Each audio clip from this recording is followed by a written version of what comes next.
Assalamualaikum warahmatullahi wabarakatuh.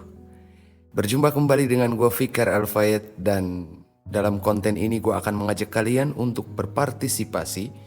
Kita akan berdiskusi di wilayah ruang akal. Jadi konsepnya ini kita sama-sama belajar. Dan gue memposisikan diri gue sebagai orang yang paling minim ilmunya. Dan gue berharap banyak sekali gue bisa mendapatkan ilmu dari kalian semua. Dan kolom komentar di bawah terbuka lebar luas untuk kalian semua. Apa judul tema diskusi kita saat ini? Gua akan membuka diskusi ruang akal kita saat ini dengan tajuk filsafat dan Islam. Sebelumnya, gua bukan sarjana filsafat, tapi akhir-akhir ini gua adalah orang yang gemar belajar dari segala sisi, dari segala segmen tentang apa itu filsafat. Yes, tidak ada gelar S.Phil atau S.Phil.I di belakang nama gua. Gua hanya manusia biasa yang sedang belajar tentang apa itu filsafat yang akan gua tarik ke dalam agama Islam. Rasa keingintahuan gua tentang ini membawa akal ini berpikir secara liar di lintasan yang gua anggap masih positif. Itu sebabnya gua akan berbagi. Dan lewat tayangan ini, gua ingin mengajak kalian untuk berdiskusi dengan akal pikiran di dalam ruang akal. Gua akan bahas bagaimana sejarah tentang lahirnya sebuah filsafat di dalam dunia Islam. Maka tidak fair menurut gua kalau kita melepaskan diri dari pembahasan tentang tradisi filsafat di tanah Yunani. And the question is why? Kenapa harus Yunani? Sebab lahirnya sejarah filsafat Islam adalah sebuah transmisi dari sejarah filsafat Yunani yang mungkin sudah ada sejak 500 tahun, 5 abad sebelum Masehi di tanah Yunani. Yunani sendiri adalah tanah kebudayaan yang banyak sekali melahirkan pemikir, filsuf, cendekiawan, intelektual, dan hebatnya lagi, mereka menjadikan daerah mereka sebagai daerah yang amat sangat kental dengan dialektika.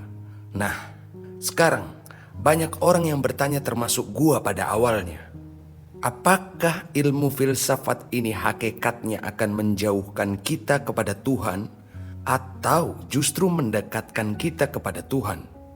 Dari beberapa sumber yang gue pelajari tentang filsafat yang akhir-akhir ini gue gemari untuk baca, gue dengar, gue tidak bisa menemukan jawaban kepastian. Tapi secara nalar bisa gue simpulkan bahwa filsafat menurut gue adalah just mode of thinking, yang mana gue mengartikan sebagai modifikasi cara berpikir. Jadi tergantung bagaimana kita ingin memodifikasi pikiran ini. Pikiran ini dan itu yang akan menentukan nantinya bagaimana kita akan menggunakan filsafat. Artinya apa? Bagi sebagian pemikir, mereka punya banyak sekali kesempatan menggunakan filsafat untuk menyerang agama. Namun di sisi lain, filsafat juga bisa kita gunakan untuk memperkuat keyakinan beragama. Muncul lagi satu pertanyaan dalam pikiran gua, yaitu, lalu filsafat ini bagaimana hukumnya? Halalkah atau haramkah di dalam Islam? Menariknya adalah kita terlalu mudah untuk memandang lebih dulu hal-hal yang sifatnya negatif. Mungkin karena tidak sejalan, tidak sepaham, lalu oh yang ini haram dan yang itu halal. Gua rasa jangan dikit-dikit haram, dikit-dikit haram. Haram ya haram, tidak pakai sedikit kalau memang itu haram. Begitu juga sebaliknya, kalau halal ya halal. Gua tarik dalam surat ya, ada beberapa surat yang bisa gue jadikan referensi. Dalam surat An-Nahl ayat 116, Allah sudah menegaskan bahwa jangan asal mengatakan yang ini haram dan yang itu halal tanpa didampingi dalil yang jelas, atau bahkan mungkin saja bersumpah palsu dengan dusta. Maka dengan demikian pasti akan ada pertanyaan, Apakah filsafat ini ada dalilnya? Begini, filsafat itu berasal dari bahasa Yunani yaitu philosophia. Philo artinya cinta atau kecintaan. Sophia artinya kebijakan. Ketika keduanya digabung, maka filsafat adalah kecintaan terhadap sebuah kebijaksanaan. Ketika Islam muncul, hampir dari semua kalangan menilai bahwa filsafat ini dinilai selaras dengan kata hikmah di dalam Al-Quran, yang mana juga berarti kebijaksanaan. Kebijaksanaan bersikap, bertuhan, berhukum, kebijaksanaan bersosial, bertutur kata, dan dalam segala hal masih banyak yang lain. Sejauh ini gue menilai bahwa mungkin filsafat ini tidak jauh dari apa yang menjadi misi para nabi, khususnya di sini yaitu Nabi besar Muhammad SAW. Lalu apa sih yang menjadi misi utama Nabi Muhammad? Yaitu mengajarkan Al-Quran penuh dengan hikmah. Dan gue mencoba untuk menemukan apa yang Tuhan sampaikan tentang ini, agar gue bisa memastikan bahwa ini sinkron, masuk akal dalam wilayah pemikiran gue. And yes, Allah berfirman dalam surat Al-Baqarah ayat 129 misalnya, lalu Ali Imran ayat 48, kemudian Ali Imran ayat 168, dan mungkin masih banyak dalam surat-surat lainnya. Bahkan dalam surat Al-Baqarah ayat 269, Allah menyebutkan hikmah sebagai anugerah kebaikan yang besar. Apa isi dari Al-Baqarah ayat 269 itu? Gua bacakan artinya dalam ayat tersebut, berbunyi, Dia memberikan hikmah kepada siapa yang Dia kehendaki. Barang siapa diberi hikmah, sesungguhnya dia telah diberi kebaikan yang banyak. Dan tidak ada yang dapat mengambil pelajaran kecuali orang-orang yang mempunyai akal sehat. Al-Quran Al-Baqarah ayat 269. Di sini gue menangkap bahwa filsafat berupaya menggunakan anugerah kebaikan yang besar tersebut secara tidak langsung untuk mungkin melanjutkan misi kenabian. For what? Untuk apa? Yaitu untuk mencapai hikmah kebijaksanaan. Apakah cuma filsafat yang berorientasi hikmah? Jawabannya no, tidak. Sebab jika begitu alur lintasan pemahamannya, maka tasawuf, fikih juga berorientasi dengan hikmah. Lalu, di mana perbedaan di antaranya? Tasawuf berorientasi dengan hikmah menggunakan hati. Fikih berorientasi dengan hikmah menggunakan firman Allah dan sabda dari Nabi.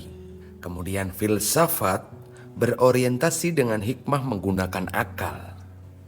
Jadi ini kita belajar ya, sama-sama belajar sesuai dengan konteks diskusi di ruang akal. Belajar itu kan sifatnya meluas. Yang gua pelajari dan yang bisa gua tangkap di sini adalah dalam filsafat, baik itu filsafat Islam, sepertinya menyuruh kita untuk memahami bahwa yang namanya ilmu itu bebas nilai. Artinya apa? Ya tidak bisa dihukumi secara baik atau buruk secara langsung. Gua beri contoh pisau. Pisau itu tidak bisa kita hukumi baik atau buruk. Kalau ditarik karena halal dan haram, maka kalau dia pisau tersebut digunakan dengan baik, digunakan untuk kebaikan, ya halal. Untuk memotong buah, memotong sayur itu halal. Jika buruk, maka hukumnya haram. Sesuai dengan kebalikannya. Jadi intinya menurut gua, filsafat itu adalah ilmu yang mengajari kita untuk berpikir secara mendalam, komprehensif dan cermat tentang segala sesuatu yang mungkin tak dirasa perlu lagi untuk difikirkan oleh banyak orang. Filsafat itu penting untuk membuat segala keilmuan menjadi mendalam, karena selalu mempertanyakan banyak hal yang mungkin dianggap sudah benar. Lalu apakah gua boleh mengatakan bahwa filsafat ini secara tidak langsung adalah induknya ilmu? Ilmu filsafat paling minimal adalah mengajari kita bahwa keraguan itu ternyata ada juga yang positif. Keraguan itu seperti lubang di antara anak tangga. Ia mampu menjadi jembatan yang baik, tapi tidak bisa menjadi tempat tinggal yang baik. Nah, di sini kesimpulan yang bisa gua ambil adalah, menurut gua, berarti dahulu kala pada zaman itu, satu-satunya yang menjadi tolak ukur kemajuan peradaban Islam adalah karena mampu menerjemahkan dan belajar secara rinci tentang filsafat dari Yunani.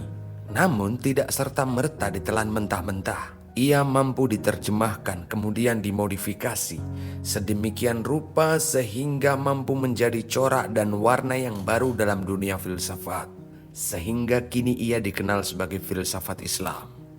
Jadi sebetulnya itu juga menjawab rasa penasaran gue. Kenapa bagi sebagian di antara orang-orang, mereka selalu menilai, menganggap, melihat Islam, kalau umat Islam itu sering dianggap mundur atau terbelakang. Tidak modern lah, terbelakang lah. Ya mungkin salah satunya karena ilmu filsafat ini kurang mendapat perhatian khusus di tengah-tengah umat Islam.